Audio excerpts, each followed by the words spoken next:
Good evening, ladies and gentlemen. Welcome to the Londonderry Town Council meeting for August 16th, 2021. Please rise for the Pledge of Allegiance.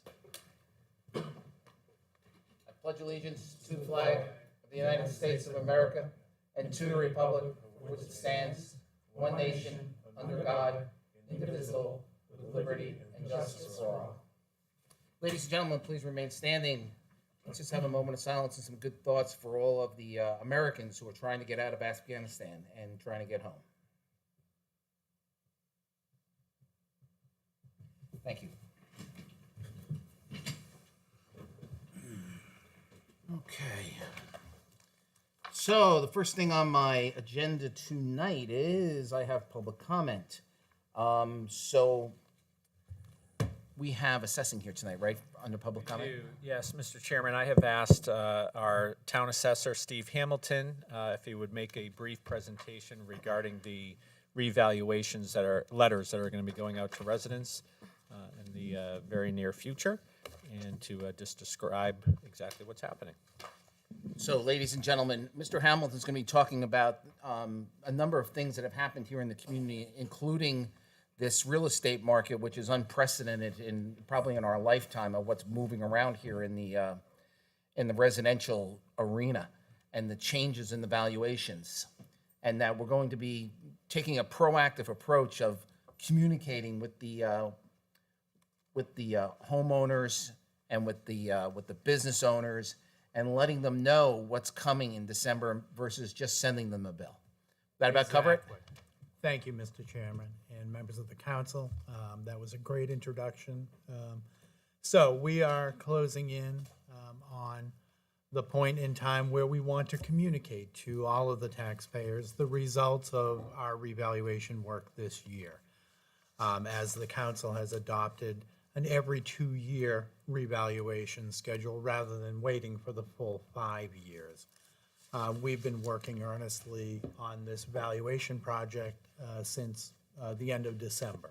And so right now we're closing in on the end of our valuation, but we have some preliminary numbers to share a little bit of what you can expect in terms of the overall value of the community, and maybe what the taxpayers might be able to anticipate when they receive a letter in a couple of weeks from us with their individual property values. Because as we've all been watching the real estate market, whether we're professionals or not, the values have been going up, and Londonderry is no exception.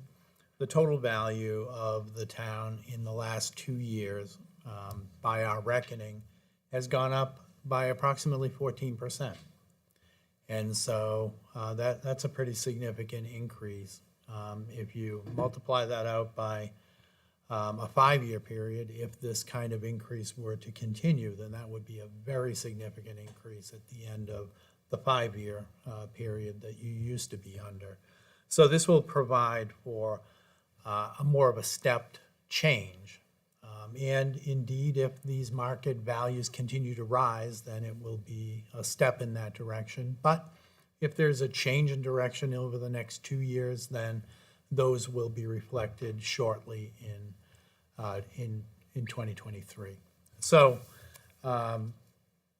not all of the classes of property will change in the same way, because that's the nature of real estate. Some classes of property will be very nearly the same as that increase. So single-family property owners, overall, the increase will be about 14%.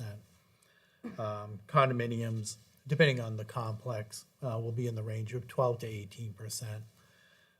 Manufactured housing units can anticipate a larger increase than the rest of the housing stock, as the demand for regular housing has kind of shifted down to manufactured housing. And we see significant growth in overall value. However, it also includes changing out of manufactured housing units. So a lot of the, older manufactured housing units are being replaced with newer double wide. And so that steps up the value increase as well. Apartment complexes have increased by about 20%, and that includes some growth in value as well. Commercial and industrial property has not increased in value or grown in value as much. The commercial properties have increased a median of 5%, and industrial properties a median of 2%. And that's kind of, I think, intuitive. All of the growth in the residential property value has been about supply and demand. There's been a very short supply and an unbelievable amount of demand for the housing stock. And so that's really where we see things changing in value significantly. Our ratio study preliminary results for the 6 months before April 1st shows us at about 94.8% of market value. When we include the sales from April and May, we're looking at about 93%. It goes down a little bit. Our coefficient of dispersion, which is the measurement if you're looking at a target of how well we did, is about 8, a little over 8, which is pretty good. The range should be between 5 and 20. And so the lower end of the range, the better. 8 is a good number.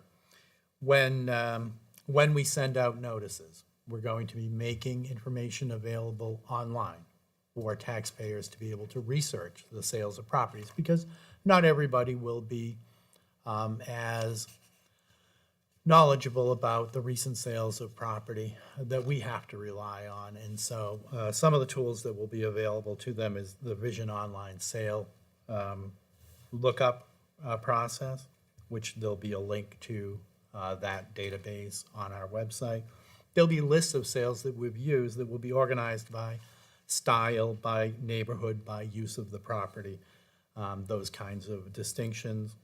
And the GIS system will be available to assist them to understand the properties that have sold. As I said, a notice is going to be mailed to every taxpayer.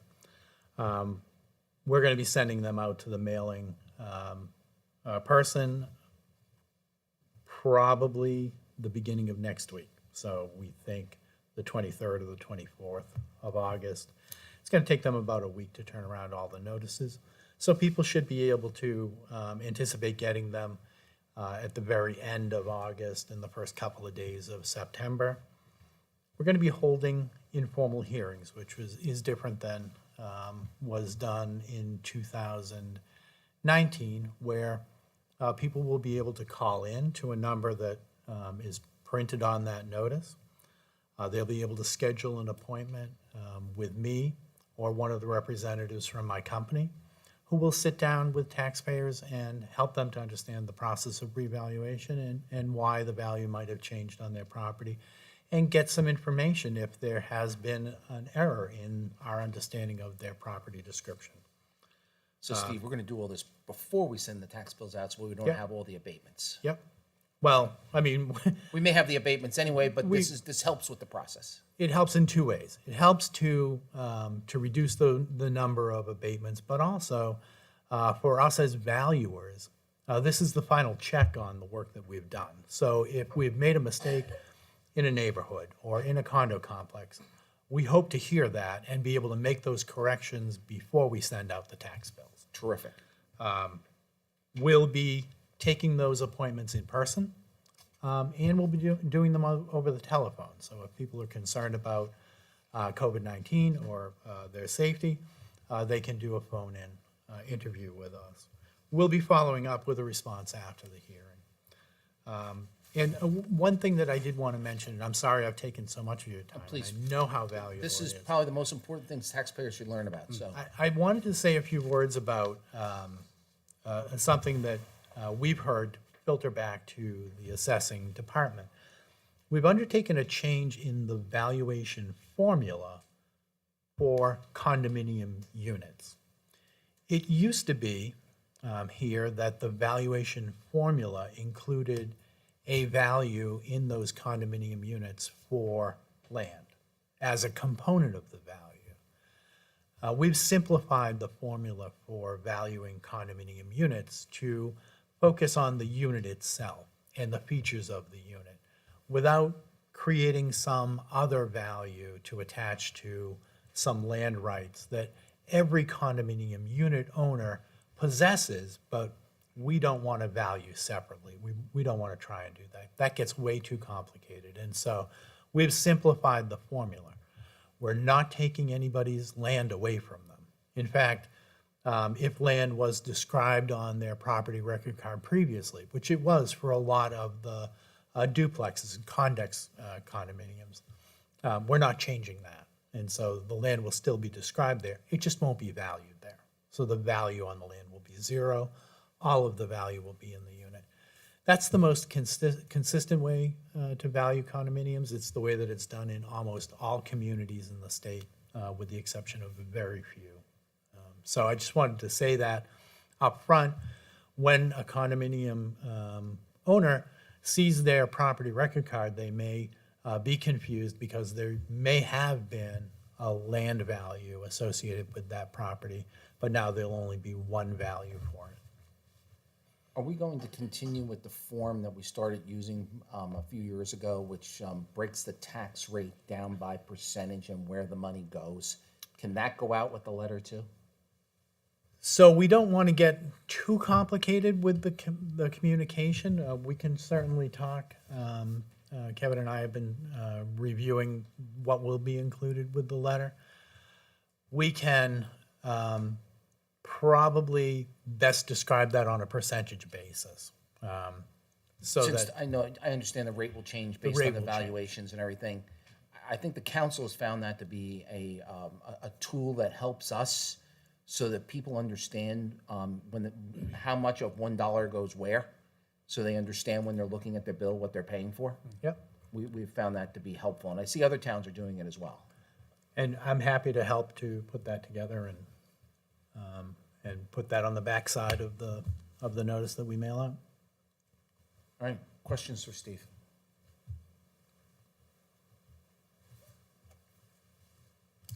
So everything you just described, the percentages, all the way down to industrial and everything, that's going to go out in the letter as well? So no, I mean, the letter will be tuned to that property and the property owner. So it will give the results of their value estimate. There will be a description of some of the big picture pieces on the website, so that when you land on a page that describes the revaluation, some of that information will be available. Okay. Any other questions from the council before I go to the public? Questions from the public? Yes, sir. Name and address, please. Tim Sickman, 89 Hovey Road. You give the percentages like 18 or whatever it is for a family, and anywhere from like 12 to 18 or 20 for apartment stuff.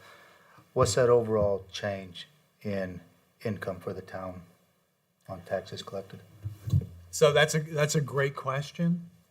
The town, through the revaluation process, collects no more money.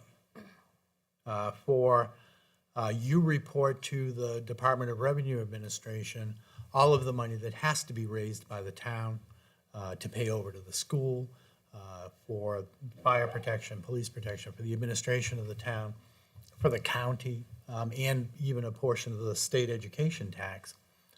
All of that goes to the Department of Revenue. They take that amount of money that needs to be raised and they divide it by the sum of all of the assessed value. And that calculates the tax rate.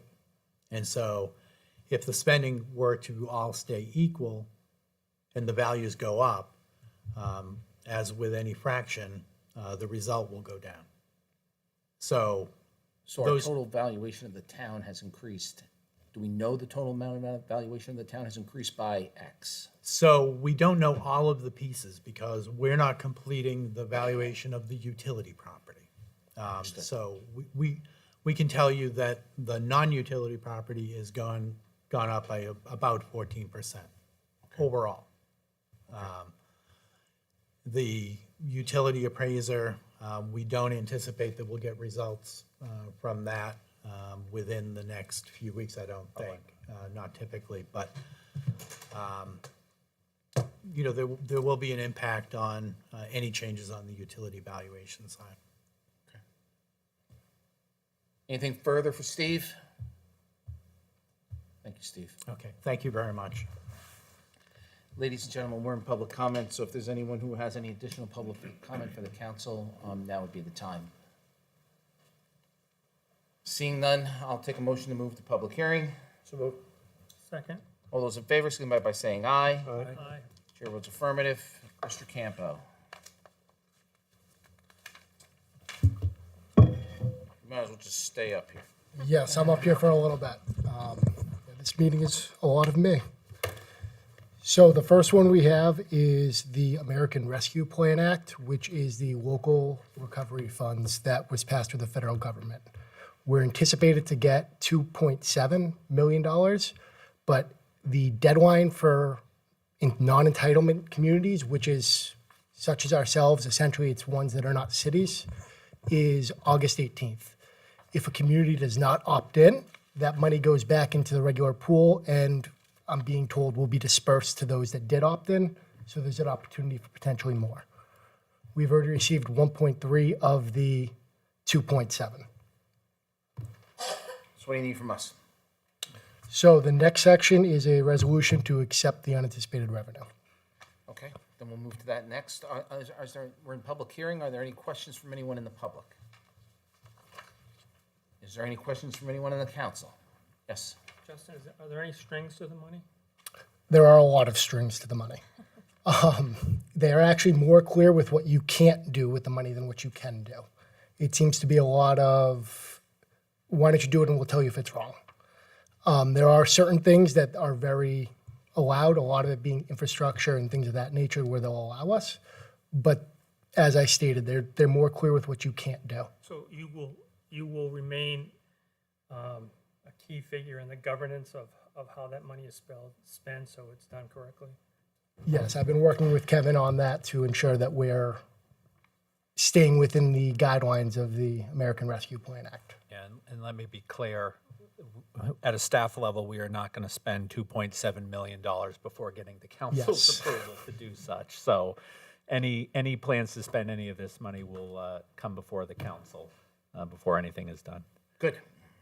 That would be excellent. Okay, so the other item I have under public comment is the unanticipated revenue from the Stanton Foundation. I see I have a resolution for that as well.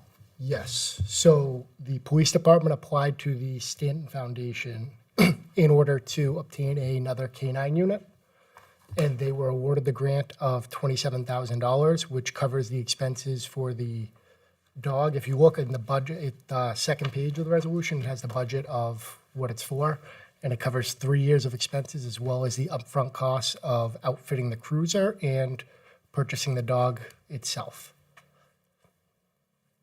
Question. Yes. Kevin, Yes. is this necessary? You already have one dog and one, is a second dog necessary? That's what I need to hear. I've been told this is a very successful program we've run, and that it is the desire to have a second dog. So how old is our current dog? Captain Bernard? 3 years old, I'm being told. So our current dog is 3 years old. Life of service of the dog is 6 or 7 years, right? So by the time we would be able to get another dog up and going, the other Okay. dog would be moving towards retirement. Does that sound about right? Okay. Sounds Okay. good. All right, it's a public hearing. Does anyone have a question about the Stanton Foundation? All right, seeing none. I'll accept the motion to close the public hearing. So moved, Chairman. Second. All those in favor, signify by saying aye. Aye. Aye. Chair votes affirmative. Public hearing is closed. All right, resolution 2021-20. This is a resolution for acceptance of unanticipated revenue for the Stanton Foundation. Do we have any questions on this resolution? Chairman, I'd like to make a motion that we accept as presented. Second. All those in favor, signify by saying aye. Aye. Chair votes affirmative. Resolution is accepted. Resolution 2021-21, This is unanticipated revenue from the Ray Engineero donation. Yeah, so Ray Ingenero is an individual that is going for their Eagle Scout badge. And in order to do so, they offered to assist in building a 9/11 memorial at Central Fire. In order to finish it, he had to purchase from Hepworth Memorials a pedestal, 2 benches, and the engraving of the benches. He donated the funding for that to us, so we would be able to finalize the purchase and have it installed when we have the time and ability to. So it becomes on our watch rather than when it's available. This will assist him in obtaining his Eagle Scout badge, I believe. Do you have any questions? Chairman, I'd like to make a motion to accept Resolution 2021-21. Second. All those in favor, signify by saying aye. Aye. Aye. Chair votes affirmative. Resolution passes. Mr. Chairman, I'd like to make a motion that we accept Resolution 2021-22 as presented by the Finance Director earlier. Second. Any questions? All those in favor, signify by saying aye. Aye. Aye. Chair votes affirmative. Resolution is accepted. Old business. No new old business. Can I have a motion to approve the minutes for July 19th, 2021, as presented in our packet? So moved. Second. All those in favor, signify by saying aye. Aye. Abstain. Chair abstain. 4-0, 4-0, okay? Deb, you good? Yeah, 4-0, okay? I said aye. Okay, I just couldn't hear you. I'm sorry. 4-0, okay, good. All right, liaison reports. Mr. Chairman, the PFAS committee that the council committed to in a resolution is nearing its conclusion with regard to an outgoing report to the council, and I suspect that report will be ready for you, for the council at our next meeting. I'll make sure it's emailed to you ahead of time. Fantastic. Anyone else for liaison reports? Okay, town manager report. Thank you, Mr. Chair. Just a couple of items this evening. One is, this is Old Home Day week.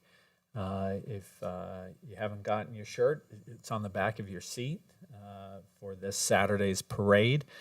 We have our final meeting of the Old Home Day Committee tomorrow evening at 6 o'clock right here in the Moose Hill Council Chambers. A lot of events planned for this week. We have the senior dinner on Wednesday, followed by the concerts on the Common. We have the first annual Battle of the Bands, which will be taking place on the Common on Thursday night. Friday night, we have the First Responders Derry versus Londonderry softball game, followed by the concert with the Scott Spradling Band, and then the fireworks spectacular, which starts at 9 o'clock. Saturday, of course, is the Old Home Day Parade. We have the baby contest in the morning, and then the parade, and then the booths on the Common. There's going to be cornhole, the bear tent.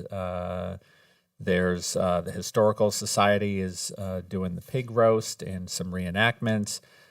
Just going to be a day of fun and festivities, and then the Boot Scoot and Boogie that evening. And then Sunday is the day of service, which is a ecumenical event with all of the different churches in town. So a lot of events planned. This can all be found on the Old Home Day Facebook page or the town's website. If people want more information and details on any of those events. There's also going to be the first annual Sunnycrest Apple Pie Eating Contest. First 16 participants are in. We're still looking for a few more, so if people want to sign up for that, they can do so, again, on the website. And then there's the annual Strongman competition, where I'm told Jim Butler will be defending his title from 2 years ago. Anyone is welcome and willing to take on Jim to see. I'm actually the announcer for the event, Jim. I'm not a participant in it. But hopefully hopefully we find other people to step up and challenge you for how many times they can ring the bell.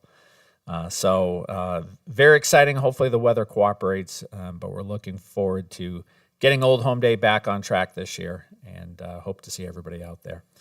The other item I wanted to bring up this evening is I wanted to give you folks an update on Article 14, which was passed by the voters last March. To refresh your memory, Article 14 read as follows.